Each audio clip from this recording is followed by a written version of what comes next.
Welcome back to Tiger Drop Films, and if you're a returning viewer, thank you for coming back, and if you're new, I hope you enjoyed this video. I've got another Yakuza video, that's right. And this video is going to be a bit of a predictions video, a bit of a video about Goro Majima, the Mad Dog of Shimano himself, and how I think that the upcoming Pirate Yakuza in Hawaii game can really further develop and challenge his character in new ways, while at the same time looking back on Majima's legacy as, an incredible character from the PS2 era. Because if you think about it, the last time we had a Goro Majima game, or, a game focused on him, was back with Yakuza 0 for the 10-year anniversary in 2015. And now we're finally getting another Majima-centric game 10 years later, upcoming in 2025 for the 20th anniversary of the franchise. Isn't that crazy? So that's why in this video I'm going to talk about Majima's character, and throughout the whole history of the series, and how I think that Pirate Yakuza in Hawaii can really develop him and give him the spotlight, just like how the man who erased his name was able to give Kiryu some more just insights to that part of his life, that filler in the gap, so to speak, since the man who erased his name was Yakuza 7.5, and this Pirate Yakuza game is going to be Yakuza 8.5. So, sit back, grab your favorite Majima-inspired weapons and eye patch, relax, and let's get into this. So I think that for a new Majima-centric game, and I think that it's important to really let him be free. And that's why I think this Pirate Yakuza game is going to be all about. Sure, we know Majima is 60 years old at this point, but looks like he's going to be going through another revision in his life, another rebirth, so to speak. Now why is that? Well, if you look at Majima's role in the series from Yakuza 1 until now, he's almost always had screen time that really mattered, if you know what I mean. His screen time was never gigantic, and he mostly would either interact with Kiryu or even some of the antagonists in the plot in some way. Or Majima would be off doing his own thing that's somehow tied into a new character in the story or some new plot development. And from Yakuza 1 to 5 especially, Majima, we only learn about him a little bit each game. And in Yakuza 4, we got to learn more about him through Saejima, and even more in Yakuza 5. And what's interesting is how Yakuza 0 was able to finally give Majima his proper screen time. A game that was really truly made after Yakuza 5, of course, but even up to that point of Yakuza 0, back in 2015, most of Majima's spotlight was in the two Samurai games, or Dead Souls. Somehow Dead Souls was the one that gave Majima a lot of screen time, because he was playable. But it wasn't until 0 that gave him his own origin story. Even though it's weird if you think about it, he isn't really the Mad Dog we know in that game until the final chapter, or the epilogue. And I think that's really interesting. And it looks like they're doing that again with the Pirate Yakuza game. Majima is once again reinventing himself, and despite the fact that he's getting a whole solo adventure, much like 0, it looks like he's going to have to kind of pivot and become this new sort of part of Majima once again. And I think the big idea I have here is that I think the Pirate Yakuza game is going to be about Majima being free, truly free. We saw in 8 that despite the efforts of Daigo and Post 7, their idea of making a security job for Yakuza fell through because they got cancelled by that one VTuber. And I think now that the Yakuza, for the most part, are dissolved, the two major clans of the Tojo and Aomi, and now Majima is finally not just some hermit living by the ocean anymore. Instead, something happened, he lost his memory, and now he's in Hawaii. He's going to go to Atlantis, he's going to go to Honolulu, he's going to go to these other islands, these ship fights, and he's going to become a pirate in the 21st century, like a legit old school, generic, well not generic, but like your stereotype of pirate. And the whole game is going to revolve around that. And I do think that is fascinating and exciting. It's so weird that it fits. As you saw in the thumbnail of this video, instead of using an image from the new game, I used an image from Dead Souls, because that was the first time we saw Majima as a pirate with an alternate costume. So I thought it fits. There's been some precedent. And I think with all this in mind, this being the 20th anniversary game, and with Zero in mind as the last time we saw a big focus on Majima and his own title, this is going to be pretty big. I do think this pirate game is going to be bigger than The Man Who Erased His Name. It's getting a internationally released physical copy, and I do think this is a way not only to further the lore of the series, but give Majima himself some more development. What do I mean by that? Well, I think that if Gaiden, the man who erased his name, was able to give Kiryu some more insight, just more screen time to show what he was doing between that big gap from 6 to 7 and then branching into 8, just more context on what he's up to, that's all. Maybe not so much as giving him more development as much as it was giving a reflection for the Dragon of Dojima. And I hope Pirate Yakuza does that for Majima. Where if Man Who Erased His Name gave Kiryu his own reflections as a character, as a Dragon Dojima, then I hope that Pirate Yakuza lets the Mad Dog Shimano breathe. You know what I mean? He's finally not having to be in the background like he was in 6, or only a boss fight pretty much with 7 and 8, or even 5. And I do think that this game of Majima being a pirate captain, he can finally take control of his life. I think that's going to be part of the main plot of Pirate Yakuza. If Ichiban was a guy who could start over at 40, then Majima is finally going to be able to start over at 60. And I think it makes sense for him that the ocean, the seas, that is what's going to allow the Mad Dog to be free and to prosper and hopefully find peace.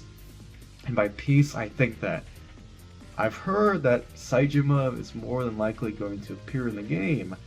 You can't see me winking because of the eye patch, but I'm winking if you know what I mean. So Saejima, more than likely, is going to be in the game.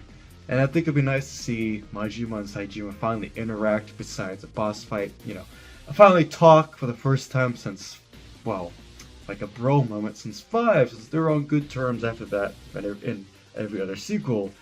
But this might be interesting to see how Saejima and Majima are finally able to live their life. They don't have to be on the run, they don't have to be forced into prison, they don't have to be forced as living as deadbeat hermits somewhere. They can finally live their life. And I think being pirates may be goofy, but it's going to be a sincere way to let them evolve and grow. With that in mind, there's another part of Majima I want them to touch upon. That part of Majima would be this. This is my prediction.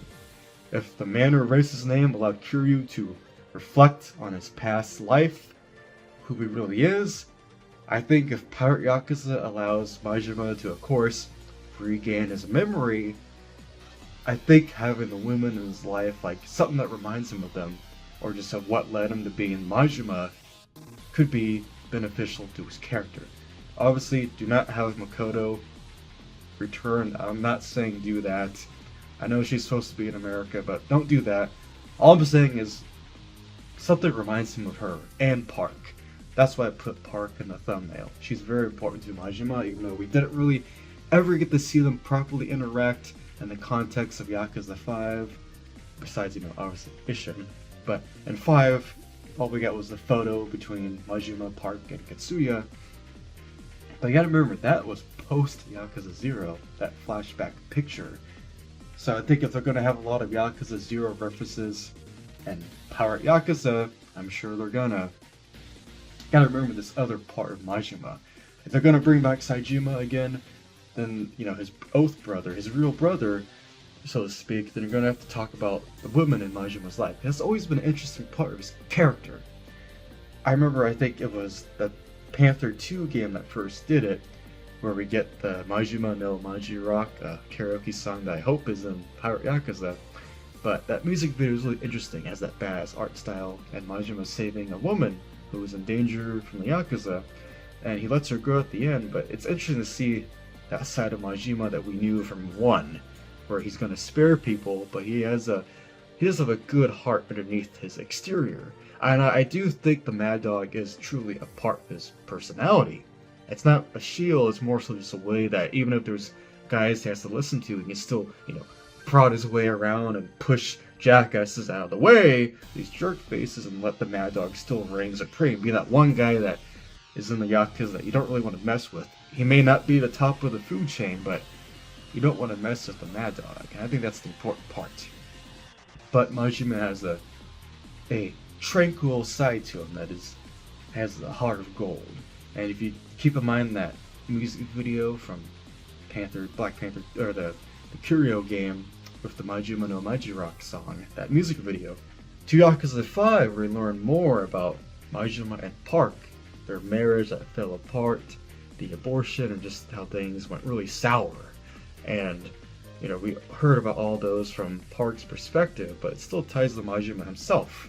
A part of his life that, and a Majima that after he had to give up Makoto in Zero, he found Park. And I do think that Park was a pivotal part of his journey, because you gotta remember, Majima lost Saejima. He lost his status as a Yakuza. He lost Yasuko, Saejima's sister. He lost contact with her because of the way he had to go. All of that before Zero. Then in Zero, at the end, he loses Makoto, but he finds the Mad Dog within him, along with other allies along the way. And then after that, by maybe the early 90s, he met Park. They apparently fell in love, but we know how that ended. So a lot happened before we even get that first appearance in Yakuza 1 in the alley, where we get the iconic introduction to Majima, where he meets Kiryu and they have their whole spiel before they fight 10 years later. That's what I'm talking about. And then we get a little bit more of Majima and Makoto at the end of the Kiwami 2, that bridges the gap from 1 to 2. I have a soft spot for that story because I think the Majima saga was a nice little bonus.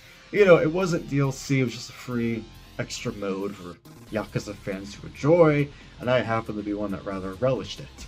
So I think that, all that in mind, I do think Pirate Yakuza could have Majima himself reflect on his life and what led him to being a Mad Dog, people that he was vulnerable to, like Makoto or Park, and how both of those situations didn't go the way that he probably wished they did. And of course, Majima became more dead inside until 4, when he finally got to meet Saejima. Although it wasn't a clean victory, as both Saejima and Majima lost Lily or Yasuko. And I do hope they bring up Yasuko a little bit. I think it would help Saejima as a character too, since more than likely Saejima's going to be here. These two guys in their 60s, they're brothers, they're reflecting on their journeys as two characters who got, quite frankly, sidelined throughout the franchise a lot, even though they appear in pretty much every game, for the past 10 years. And I think that'd be great. They don't have to strictly be boss encounters to hype up the fans. It's just, this might be the last hurrah, guys, for all these legacy characters. And I think having Saejima and Majima finally be able to live their life in this new crazy world where the Yakuza are dismembering, they're dissolving, they're becoming a relic of the past. But who are these legends? Who is the Mad Dog of Shimano, a man cursed with the name of this horrible giant who tortured him back in the day? Majima's cursed by his name. Then Saejima, the 18 killer. These two guys are relics like Daigo. They're having to move on with their lives, even if society doesn't want them. I think that with all this in mind I've talked about, pushing Majima to a new limit, as we finally get to see Majima free, living his life, and he's going to regain his memory. But I think either what caused his memory loss and what causes him to regain it is interesting ground for a new story. And the fact that we now get to explore Hawaii as Majima with real-time combat, with a plethora of new outfits to pick, like we got to see I think we got to see his tattoo outfit, which is his Irizumi, amazing. There's an outfit based off his voice actor, Hindiri Ugaki, badass. There's also Zombie Majima, Goromi, and I hope they add the Yakuza 3 red suit for Majima. That would be icing on top. But a lot of things to expect in Pirate Yakuza. mini games are repurposed for Majima, ship battle, combat, a new map in Madlantis. We get to see Honolulu in a new perspective, and this is a post-Yakuza 8 world now. This is ripe territory. Majima's gonna fight pirates, ex-Yakuza, the Palikana cult, and some old and new faces along the way. Guys, this is great. Like, Infinite Wealth was emotional. It was a send-off for Kiryu and other characters, so to speak. But I think Pirate Yakuza might be the after-party to Infinite Wealth, Yakuza 8.5. We get to see other legacy characters like Saejima, and who knows, anyone else related to Majima that is still alive is gonna come back. Maybe we'll see him fight Nishitani III this time, who knows. I think I saw Minami's coming back. Oh, and Gary Buster, so many characters, so many adventures for the Mad Dog, because even though he's getting old, as Majima himself said in the reveal trailer, losing his memory was like being reborn again. And as an old man who still looks like he's in his 20s, I cannot wait for Pirate Yakuza in Hawaii. This may be an after party for the Yakuza series, and maybe another send-off. This might be the end for Majima, like a farewell. He gets to ride off to the sunset. Who knows? But I could say one thing. I am hella excited. I can't wait for this game. And I do think it's going to be a fantastic treat for fans. And I just hope that it not only lives up to some degree of my hype, but that this pirate game does something new. And it hits that emotional chord that the man who erased his name did for Kiryu. I hope that this pirate game allows Majima to finally live. Because, who knows, the sea, the ocean is a gigantic place, and I hope it allows our Mad Dog to defend those that need help, as he always has, but also allowing his madness to kick some serious ass. To kick the ass of some horrible bad guys the way that we know our beloved Majima can. The Lord of the Night, the Mad Dog of Shimano, 24 Happy, Get to the Top, Majima Rock, Prince himself. Majima man, can't wait to see how your journey continues, and let me know what your predictions are on a story level for Pirate Yakuza in Hawaii. Thank you guys for watching, and I do hope that this new game challenges Majima, does something new, but allows him to also breathe and reflect on his journey as a guy who's been in the series since Kiryu himself. I mean, how often is it that a character from the PS2 era gets a brand new game dedicated to himself, huh? I'm Tiger Drop Films. Feel free to check out my other videos over the Yakuza series, and I'll see ya in the next one.